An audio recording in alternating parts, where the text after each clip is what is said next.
তুই কি এমন মহান কাজ করছিস যে মানুষের উপকার হচ্ছে? উপকার? ভোর 4টার পরে ঘুমাই যাতে সারা রাত বাড়িতে চুরি না হয়। রাস্তায় মেয়ে দেখলে তাদের পিছনে হাইটে হাইটে যাই, তারা যাতে সাবধানে বাড়ি পৌঁছাইতে পারে। বাপ যেখানে ড্রিঙ্কস করে ওই জায়গা থেকে ড্রিঙ্কস আমি চুরি করে নিয়ে খাই ফেলাই, যাতে বাপের কোনো অসুখ বিসুখ না হয়, ক্যান্সার না হয়।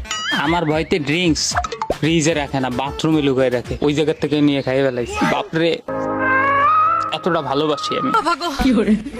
মেয়ে ভাগাই নিয়ে চলে আইছি যাতে বাপের কষ্টের টাকা খরচ না হয়।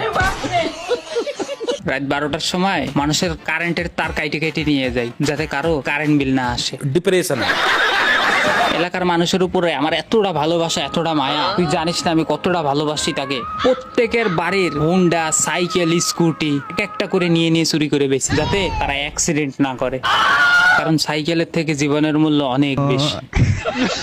এইভাবে উপকার করিস মানুষের? তার মানে আমার লাল স্কুটিটাও তুই চুরি করছিস? আরে তুই চুরির কথা করছিস কেন? উপকার করছি তোর। দে তোর মোবাইলটাও দে। আরে আমার মোবাইল নিয়ে তুই কই চললি? আরে তোর মোবাইল নিয়ে যাচ্ছি তোর উপকারের জন্য। মোবাইল টিপলি চোখের জ্যোতি নষ্ট হয়ে যায়।